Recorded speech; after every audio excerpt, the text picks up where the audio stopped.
Hello, hello. It looks like we're live, and welcome back to this next not Facebook Live, live stream that's streaming on Facebook on the Queen of Being Seen page. You'll see the Queen of Being Seen there. It's streaming live on YouTube. Find me by typing in at Jenny Kovacs, and also on my LinkedIn page. I'm there as Jenny Kovacs, the Visibility Queen, or the Queen of Being Seen. So today is a really great day for setting some goals.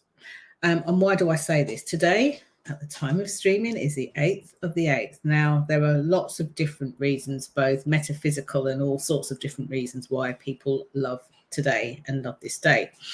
But I'm going to start with telling you a story. Long before I was a visibility specialist officially, long before I was running my own business officially, and while I was still an employee. Only this time I was on holiday. So cast your mind back, for those of you who remember, the 9th of September 2009, which was 09, 09, 09. I just happened to be on holiday in a gorgeous sunny space.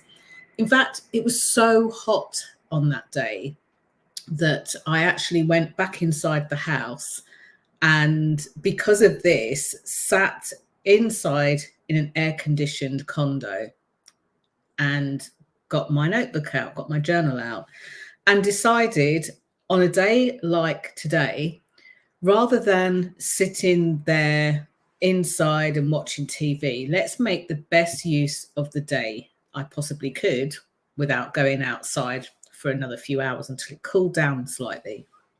So I remember I got out my pens, I got out my book, I got out a piece of paper, and on it, I just simply wrote the date on the top, the 9th of the 9th of the 9th. Now, there's a few really great things to do when you're setting goals.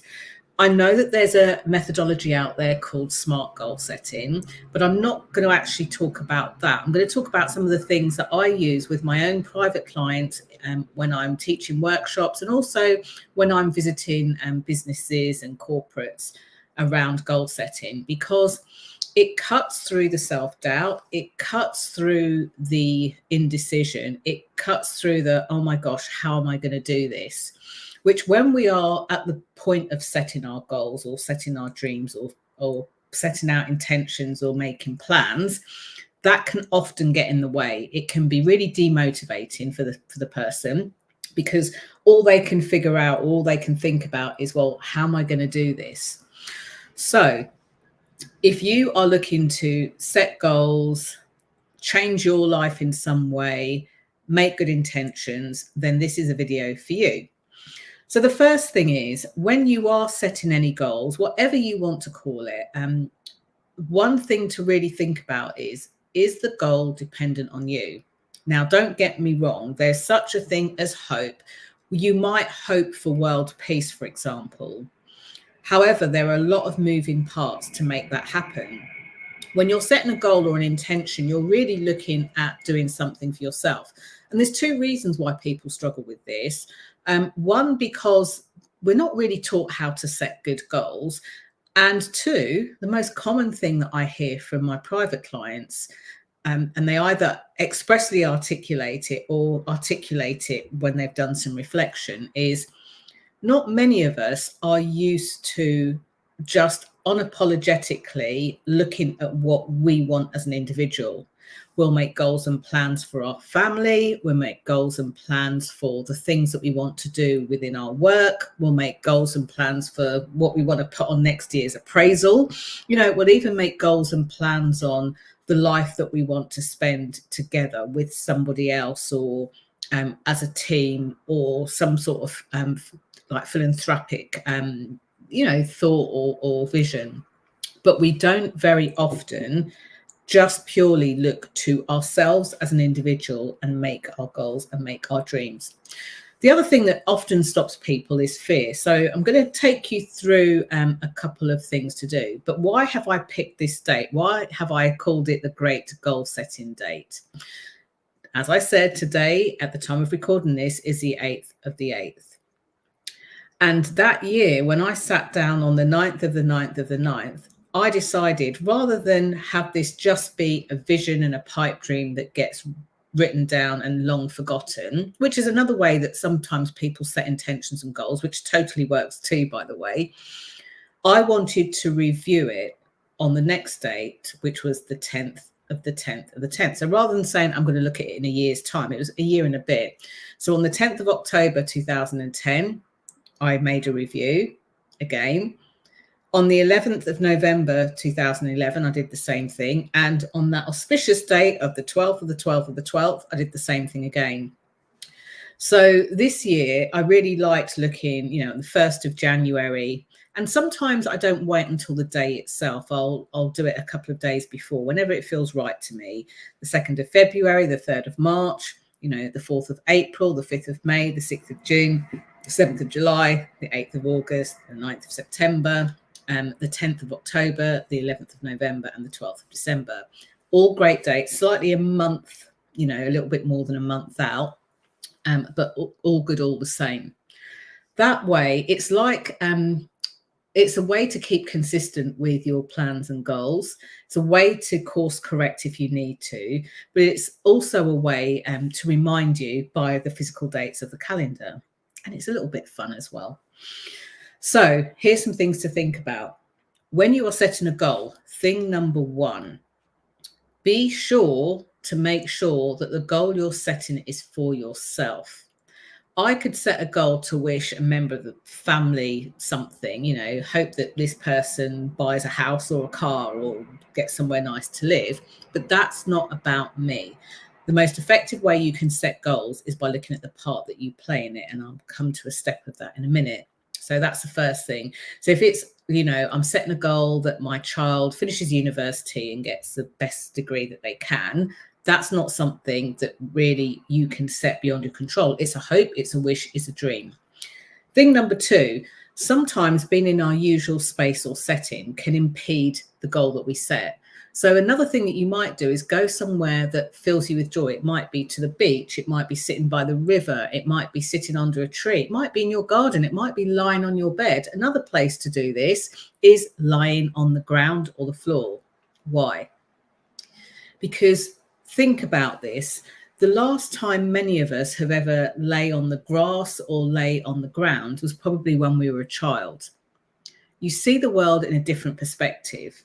You see the world in a way that you don't see it in every day. And by doing something like that or going somewhere that's different, that feeds your soul, allows you to get in the space of possibility, which puts me on to thing number three. Okay, do it that way as well. Thing number three. Thing number three is to allow yourself the time to vision. Now, if you're short on time, it might be 20 minutes, it might be 15 minutes, it might even be 5 minutes, but allow yourself the time to vision and dream. And imagine like you've got a magic wand, anything is possible, you know, nothing's going to go wrong, nothing's going to fail, anything at all. Could be that you want to live in your dream city. It could be that you want to have a lifestyle that is changed in some way to where it is now. But allow yourself that freedom to vision and dream. Okay. And then thing number four is start to look at the things that you truly, deeply desire. And sometimes people struggle with this. They say, oh, I can't visualize these things. This is not about visualization or whether you're a visual person. This is about being able to open yourself up to dreaming and visualizing the things that you really want in your life. Now, the way that we take ourselves out of that game in terms of looking at the things that we want is by looking at the things that we don't want. And it's okay. Some of us are wired this way. So if you find yourself going down the path of, oh, I keep looking at what I don't want, I keep thinking about the things I don't want, not the things that I do, don't take yourself out of the game by judging yourself or being harsh or critical of yourself. Make a list of all the things that you don't want first. What it does is it kind of empties it out and gets it out of the way, and then leaves the space to then say, but what I would love instead is and then write the list of that. So for some of you, you'll be able to go straight into the things that you want. Some of you will find that you're looking at the things that you don't want first, and then you'll flip it on its head and say, okay, but this is what I want instead. Do what works for you. We're all wired differently, and what might work for one person might not work for another. Okay, so this is really, really super important. If you feel like this is rushed, I've got 15 minutes now, but I need more time, allow yourself more time. Go back through this process. And a really good time of day to do this, by the way, is either just before you go to sleep or as you wake up. Now, if you're doing it just before you go to sleep, allow yourself just to do the vision part of it, the imagineering part of it, the delving deep into the things that you desire part of it. And don't worry too much about feeling like you need to write it down or put it on your phone, because that will kind of like disrupt the flow of your sleep. What you might do is have a notebook by your bed or something like that. And in the morning, first thing, write down anything else that came to mind overnight while you've been asleep, while you've been reflecting, while you've been decompressing, while you've been relaxing. And often those goals from that place just feel a little bit more tangible because of how you were feeling when you went into it. Now, this is the thing. There are some other steps in here, and obviously this will be a very long video if I went through it. But the final thing I want to leave you with is looking at the part that you can play in the things that you want. So once you've written them down, my suggestion is, rather than looking at, well, how am I going to do this? Instead, imagine that it's a fair bit of time past the time that you actually achieve the goal. Maybe you want to run a marathon. Imagine that it's 2 months after the marathon, a year after the marathon, 6 months after the marathon, and look back and start to look at, well, what did I do to not only run that marathon, but train for that marathon, or whatever the thing is you did. So make sure that you give yourself plenty of time after the date of the thing being achieved. And if you look back, you'll be amazed at the insights that come out. I loved exploring this with people. And quite often when we do a VIP day and we're together in a private space, there's all sorts of different ways that we can elicit this, which is fun. And what I love are the messages that I get from clients after the event, and they go, oh my gosh, that thing that I said I was going to do, I've done it. I didn't even realize until I looked back at my notes or looked back in my journal or something like that. So have fun with this. Let the 8th of August 0808 be a really special and beautiful date for you.